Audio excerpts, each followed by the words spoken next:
The Legend of Zelda, a video game series with over 35 years of history and dozens of games. It's a series that needs no introduction, and yet it would definitely benefit from one.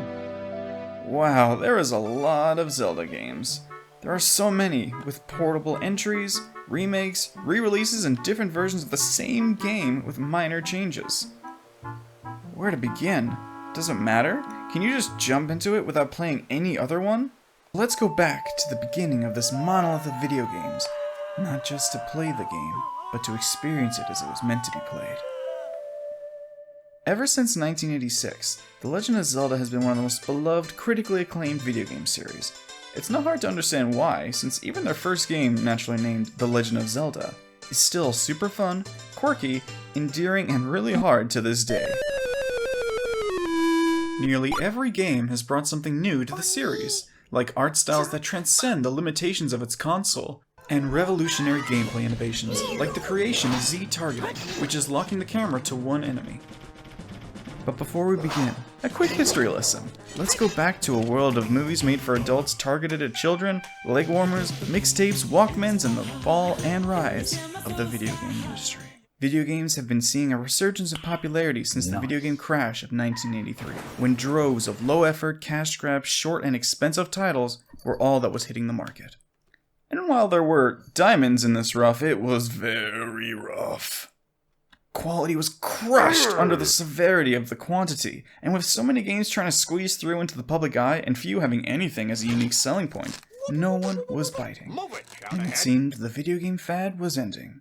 Then, parting the clouds, entered the Nintendo Entertainment System, a home console from a company that made their own hardware and games for their system. While this isn't a particularly unique thing in and of itself, what made the difference was this. Any game that wanted to be released on this console required the Nintendo seal of approval to do so. It isn't acknowledged much nowadays what this seal meant, but it was the beginning of a golden age of video games.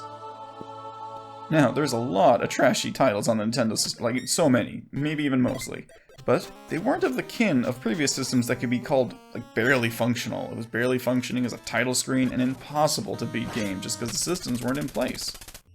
Within its first year, the Nintendo Entertainment System, or NES, had plenty of unique and even genre-defining games. Space Harrier, Duck Hunt, Ghosts and Goblins, and of course, Super Mario Bros. Bolstered by the Nintendo seal of approval, it was something fans could trust. The NES was becoming a cultural milestone. Magazines for Nintendo games, t-shirts, lunchboxes, dolls, posters, flamethrowers. And this was only the beginning. Enter 1986. The library of classic NES games was ever-growing. Bubble Bobble, Ikari Warriors, Castlevania. The NES was a bastion for quality in a world that had no oversight. But there was another evolution on the way. Innovation to expand beyond what was typical in the game console. To go beyond a single play session and make an adventure. Metroid, Dragon Quest, Kid Icarus. Games are becoming bigger, grander, with unique features like the save feature, where instead of putting in a horrible passcode, you simply save the game, turn it off, and come back to it later without losing any of your progress. What a concept. Amongst this cavalcade of imaginative gameplay and art through adversity came The Legend of Zelda. Made by Nintendo with the now legendary Shigeru Miyamoto, it was inspired by his childhood, exploring the woods, rivers, caves, and hills of Japan. This game I hold near and dear to my heart, one that I believe has stood the test of time, but is also played without its required context. So, let's check out The Legend of Zelda NES 1986.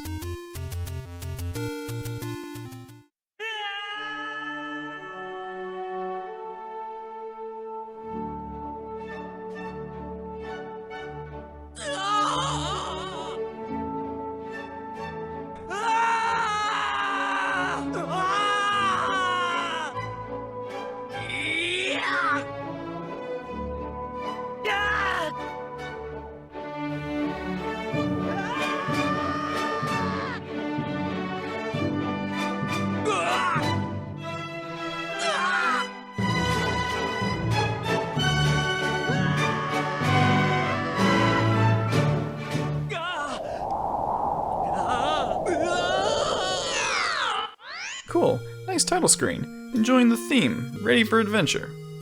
Name? It's gotta be Link. Of course, you gotta go with Link. Oh, here we are in well, it is a NES game, I guess. And it looks pretty good for the time. Kinda. Now, since I am in the year 1986, I can't just look up online what to do and where to go. So, let's just go. Alright, that's relatively intuitive game design. There's a hole that is different from everything else in here, so let's go in and, hey look, we got a sword. Now I can attack things. Cool. Heh, my sword shoots swords. Classic. This is going to be an extremely cold take, but this game feels great to play. The controls are tight, responsive, which you'll need to deal with some of the quick enemies in this game. Tektites, teleporting wizards, jumping rabbits' heads called pole voices. The graphics are kind of what you'd expect, but the art style comes through, and the enemies that will become mainstays of the series start here. From Darknuts to Lionels, Moblins to Keese. And the sounds. Oh, the sounds. There isn't exactly an in-depth track list here, but the overworld theme is the most classic of tunes, the Legend of Zelda theme itself, while the dungeons have their own music, and even the lack of music in some of the enclosed areas dictate that this isn't a battlefield, but a rest from the madness of outside, and you experience a sliver of the Hyrule you are trying to save. Anyway, let's find some adventure. Killing enemies, picking up money, getting shot at by this guy, wandering around aimlessly. I mean, it does feel like I'm just exploring this map with no indication of what to do or where to go. The only thing I know so far is that it's dangerous, so I took the sword. To be fair, the title screen actually has some backstory if you wait a few moments. Interesting. Hyrule, Ganon, Zelda. We got an actual story here, with characters and stuff. I'm excited to get into it if the game would just point me to the entrance. Okay, that's fine. I don't know what I'm supposed to do. You win, game. My journey of 1,000 miles tripped me up on the first step, and you spun me around so I'm all dizzy and I don't know where I am. This is a bit ridiculous, though it was said that games were much harder back then. The Ultimate wouldn't last very long if you knew what you were doing, so they had to be cryptic to keep you from steamrolling the whole game, but come on! I don't even know what I'm supposed to do. Oh well, can I throw this one back into the trash? Alright. Back then, of course we didn't just have the game card. We had the box too. Let's take a look at this box before I recycle it. Check out this box art. It's much more subdued, more elegant than other box arts of its time. I mean, come on, look at these. These are what you think of when you think of video game covers. They are unique, especially today, but they do kind of blend together. But the simplicity of this, the coat of arms, knighthood, classic adventure like in old fantasy novels. And not many games were trying to use insane difficulty as a selling point. Not to mention, this extended playing power is the other word they use for saved games. The back of the box does make this look promising, very on point. Looks like fun. Am I just doing something wrong? What else was in this? Of course, the manual! This is something I really love about old retro games. It's proper instruction manuals. Those little books that could be as thin as a thimble or as thick as a trunk. On the way back home from the shop with your parents, they were the ideal way to get super excited about the journey you were about to undertake, filled with delicious flavor text to get you excited to play the game. Art, lore, gameplay images, fun little tidbits. It's too bad they've fallen out of fashion. Most games nowadays don't have anything where they should have a manual. Sure, some give you a link to a website or give you a QR code if you want to get the manual that way, but nothing beats the paper in your hands from the manual. Well, that's nice and all, but I don't think any more flavor is going to help me when I can't even sink my teeth into this meal. No, sorry. This is called an instructional booklet. Well, wow, look at this. This is a game manual. Backstory, full color, accompanying illustrations, in-game screenshots, lists of enemies, enemy descriptions, tips, and epic foreshadowing. Look at how they hype up Ganon. See, back before the internet, when you could just type up Ganon, Legend of Zelda NES, it was this beautiful mystery, something always nagging at the back of your mind, that there was some other being out there stronger than anything you faced. There's also these sneak peeks into the items and weapons we can get, the enemies we'll face. Ooh, so much nice stuff here. As I said earlier, there's a brief in the game at the title screen, but it is elaborated in here. The story goes that there is this little kingdom that has 2 Triforces. Later games will change this to 3, but this is how it began. An actual Prince of Darkness attacked the kingdom and stole the Triforce of Power, taking over the world under a veil of evil. Zelda split up the second Triforce, the Triforce of Wisdom, into 8 pieces throughout Hyrule. Ganon, upon discovering this, naturally imprisons her. But Zelda had sent out her handmaiden Impa to search for a knight courageous enough to save Hyrule. While searching, Impa is attacked and saved from a fate worse than death by Link, who is burning with justice. She imparts into him his quest. He needs to gather the 8 shards of the Triforce of Wisdom to open the way to Ganon's lair, defeat the beast, and save the Princess Zelda. Oh, this is a manual. It's wonderful. Everything you could possibly want to know about a game is here to help you get started, and more. It's fun to read and learn about this new world you're about to immerse yourself in. The book tells you absolutely everything. How to play, the features it has, saving, items, hearts, descriptions, enemies, and how to get to the first 2 dungeons. Maybe I can do this. I now know about bombing walls, what items to look for, what's in each dungeon. Oh, wait, there's something behind the cart. It's... Whoa, check it out! I can see everything from up here! And look, some of the areas have question marks on the map, and it outright tells you where the levels are.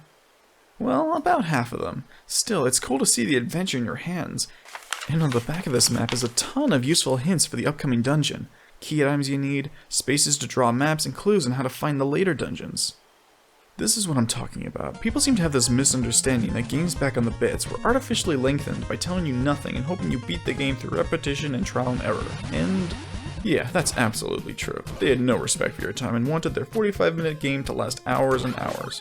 But the creators of Zelda knew what they had at the time and gave you the map and manual to prepare you for the journey ahead. They wanted you to beat this game, but with the NES, it would be difficult to convey all of what they wanted to say to you. I mean, come on guys. Just about any image you look up of The Legend of Zelda on NES, chances are it's bigger than the entirety of the game. This is the difference. Old games like these were hindered by how much they could convey to the player based on the very limited technology they were working on. So, they had these manuals, these maps that not only explained how to play the game, but also why. It got you invested in the adventure, made it personal. You were right there with Link trying to find those pieces of the Triforce. It's up to you. Equipped with these, let's give it another shot. Thanks to the manual and the map, we find ourselves on a little island. So here is the first dungeon. It's a lot easier than the other dungeons you can just kind of stumble into. As we go through the rooms, we find items, enemies, traps, and maps. We can even find that weird old man who gave us the sword in the beginning, telling us cryptic nonsense in here. A fun thing in this game is that the maps are in the shape of things. Like, this map is clearly a guy with a baseball cap shooting a gun? No, wait, it's an eagle. The red dot is its eye. That shows up once we find the compass. But the red dot is the objective, the treasure, the Triforce. We head towards it, and the chamber before it lies our first boss. A green dragon named Aquamentus? That's a weird name. Maybe the enemy balls are meant to be water? Aqua obviously means water, but mentus? Not a common word. Maybe it means psychic. If it was mentis, like compos mentis, that means mind, typically in relation to control of your mind. So if that was the case, maybe it means water mind, or control over the water with its mind. It's fun to think. I feel like it really adds something to the boss, since it doesn't directly attack you, it just throws projectiles at you. So in your mind's eye, this is an emerald dragon, not breathing water, but telekinetically throwing pools of water at you. At the end of the day, he isn't that tough. Dodge the water balls and defeat him to open the door, and hey, look, a heart container, a permanent health upgrade. In the next room, we have our first piece of the Triforce, and we get some triumphant music. The first dungeon is down. The second dungeon is pretty straightforward to get to, and it's based off the moon. Get the boomerang, time for the boss. The boss is... Oh, it's Dodongo! I love you, Dodongo! It's like a rhino or a triceratops made of rock. It's impervious to damage, but feed it some bombs and boom. Boss down, Triforce get. Hey, this next dungeon is the one I died outside of earlier. So cool. Neato. Eagle and moon, so I'm kind of getting a sky vibe going on here. So what's the third one gonna be? No more dungeon maps left, but we've been introduced to the mechanics, we got this. Time to put pen to paper. Okay.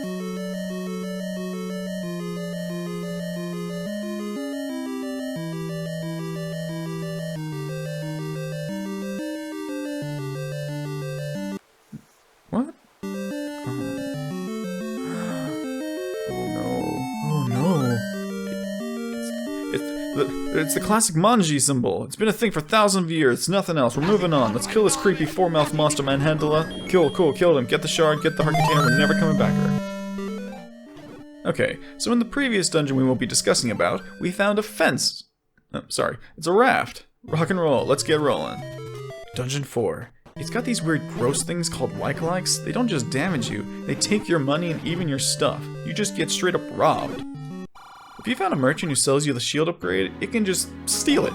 Gone. Money in the gutter. Okay, so this is meant to be a snake, but why is its mouth open? Like, what is it supposed to look like? Hey, manhandler, get out of here. We aren't talking about it. You're not even the boss of this dungeon. Anyway, the boss this time is called Gleeok. And this guy we will be seeing a few times. You hit the heads, then that becomes a floating problem child. You kill the other head, attain more tri-power, and continue on. Dungeon 5 is a bit weird. You come to the north of Hyrule and you have to go through the north screen 4 times to get through to the dungeon. This is still a puzzle game, I will say that. Damn, we've been dealing with some tough enemies, but these blue dark nuts are something else. We find that this dungeon is in the shape of, oh my, that's just lewd. The place with the most dark nuts are at the tip. Oh, it's the lizard. It's a lizard. That's a lizard. Obviously. The previous one was a snake, but sure, yeah, it's a lizard? By the way, Dodongo is now a common enemy, and I'm happy my Rocky Rhino is getting some more screen time. We find the flute, which allows us to fast travel to certain areas, and according to the local old man, the boss Dig Dogger hates sound, so let's play him a tune. Avoid the fireballs, this guy's a chump. A little exploring is all that's needed to find Dungeon 6. We encounter the Wizrobes. I hate Wizrobes. Progressing through the dungeon, we find Gleeok. Once again, the return of King Gleeok. 3 heads now, so he is tougher, but so are we. Really reminds me of Ghidorah. Which is appropriate, I suppose, since this dungeon is a dragon. I think it's meant to look like an Eastern dragon? We find a wand, which is very, very handy. It's a projectile that doesn't cost anything to fire, but when we fight the boss, we can't hurt him. Our advice is to shoot him in the eye, but it doesn't work. This is a fun thing about this game. Initially, you can just gun it from one dungeon to the next, but as the game goes on, you need to uncover more secrets, find more items to continue. If you've been exploring, chances are you've come upon the arrow. Buying this, you have a ranged attack for 1 rupee. It's not a bad deal. This is what we need to defeat the boss. We're ramping up here. Bosses are more cunning, more powerful. Goma, Lieutenant of Ganon himself, stands between us and the shard of the Triforce. Let the battle begin. The last 3 dungeons can be difficult to even just find. Luckily, on the back of the map, we have some hints from Zelda that Impa tells us. Go to the farthest west fountain and do something special. Huh? Turns out the 7th dungeon lies underneath a pond that is hidden away in Hyrule and is only revealed when you play on the flute. Obviously. This dungeon, which is called Demon, looks nothing like it, I'm sorry. It's just kinda like a side portrait of a head with a big mouth. The dungeons are getting more elaborate, more expansive. There are secret passages, enemies that fall down from the ceiling, dead ends. They are living up to their original name now, as labyrinths. Bosses are coming back as regular enemies, and they are stronger than ever. Struggling through this, the next boss has to make up for the lackluster Goma. Oh, it's Aquamentus again! Is he like Gleeok, or is he more powerful now? Does he fly around this time, or have more projectiles, or... Oh my god, he's the same. Exactly the same. Well, 7 down, 1 more piece to go, and we'll reassemble the Triforce. The location of the 8th dungeon is actually not too far from when we originally began our adventure. Well, now that we're ready for it, how bad could it be? Well, we start off with the manhandler, so it's gonna go that well. Oh look, another one! Oh goody, eat some bombs and slash for your life. At least this dungeon has some cool goodies. We have this magic book, which makes the wand even more powerful, and the master key. This means no more looking for silver keys. A neat little detail is that this key has a lion head for a handle, and wouldn't you know it, we are in the lion dungeon. I can kind of see it. It's very L'Oreal. Another manhandler, another Goma. You really get the sense that the security is on another level from the first dungeon. It almost feels like behind the scenes, Ganon is reacting to your continued success and is bumping up more and more security. Luckily, Goma can go home. You suck! Here we are, the last boss guarding the last Triforce Shard. After the last few bosses, we need a hit. It's Gleeok again! And he has 4 heads! You know, so much work went into this game. There is so many secrets, so many enemies, music, and just content. It's weird to feel like the bosses are such afterthoughts. I haven't talked about it much, but these dungeons are no joke. The enemies are numerous, sometimes they come back when you leave the room. The way forward is often a mystery. You don't know how long you have to hold out. How long can you survive this? And while I like this Ghidorah ripoff, it's just the same boss from the 4th dungeon with 2 more heads. Ah well, it's minor enough I suppose. It wasn't until later entries that the bosses became some of the highlights of the game. This game is clearly focusing on the journey, not the destination, which is admirable. We beat the boss, get the heart container, and find the final piece of the Triforce. So, we have all we need to fight Ganon. We got our hearts, potions are filled, rupees, and we have the most powerful sword in the game, the Magic Sword. A cool similarity to Breath of the Wild, which this game is heavily inspired from, is that to get this sword, you need a certain number of hearts to do so.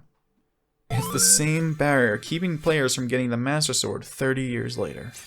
To find the last dungeon, which is called Death Mountain, which is an excellent name by the way, I absolutely love it, it's actually hidden behind these stones. Thank you, Zelda. Bomb the entrance and in we go. Can I just say that I love that name? It makes me wish people named other places like that. Kill Hill, Murder Town, Manslaughter Peninsula, Expiration Nation, Breach of Demise. Oh, wait, that one's already in there. Terminal Shores. With the Triforce together, we can proceed onwards. This place is nuts.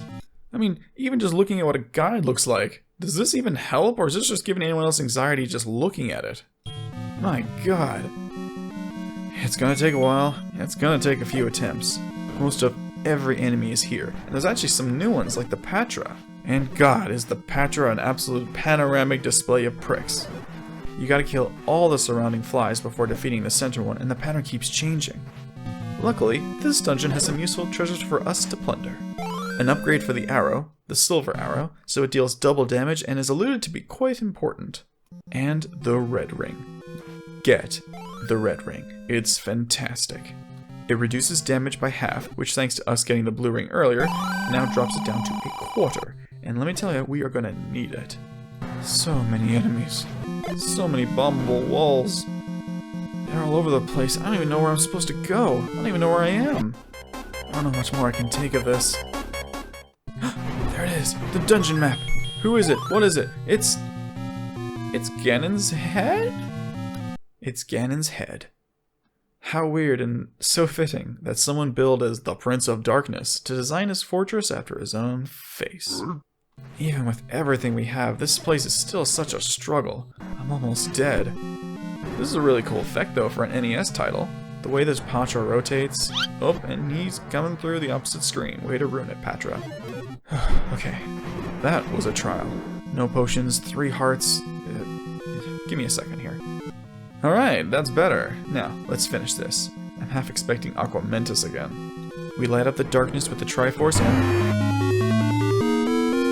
there is Ganon. Boss time.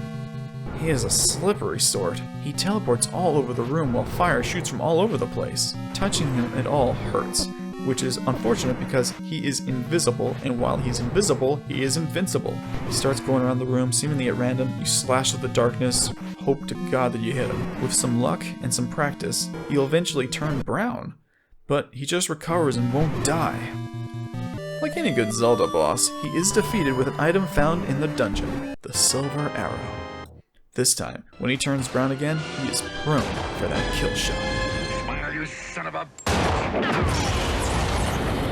Whoa! Fatality, damn!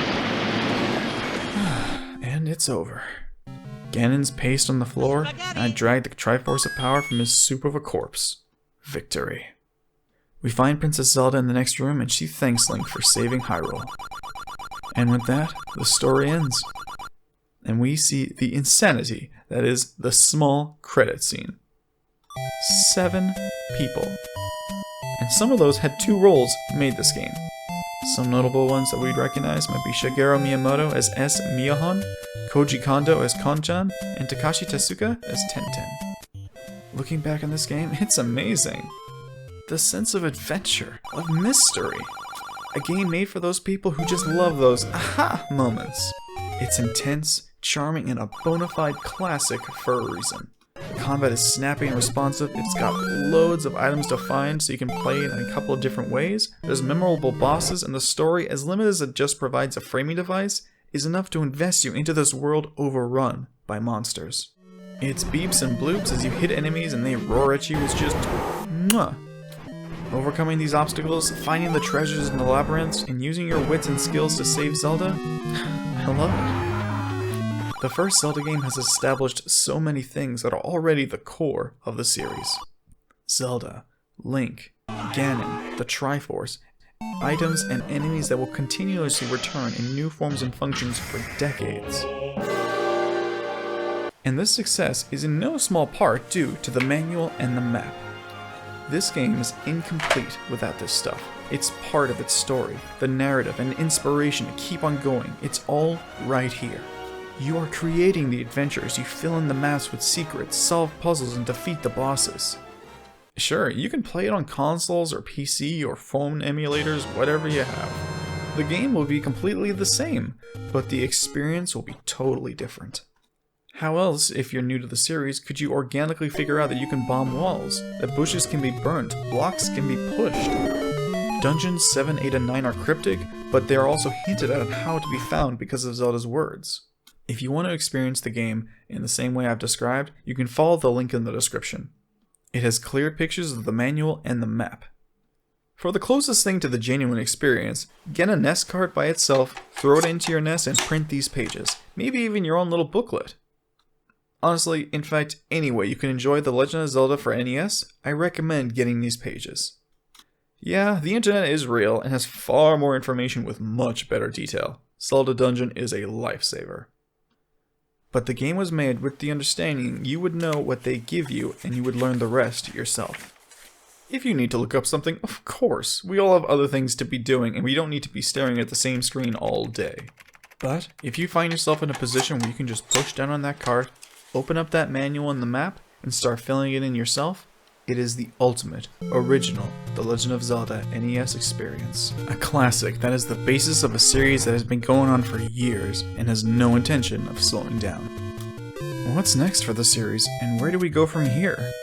Well, if The Legend of Zelda on NES was more familiar than you expected, then you are going to find that Zelda 2 is far more different from classic Zelda than you can imagine. But that is a story for another time. Next time, the adventure of Link continues. Thanks for watching, hope you enjoyed it. I've got a lot more videos in the works, so stay tuned. Let me know what you guys think down in the comments section. You can find me on Twitter under IrishWolfos if you want updates on projects and to take part in polls for which videos will be made next. If you want to help support the show, follow the links down below to my Patreon or Ko-Fi and see your name in the next video. See you next time!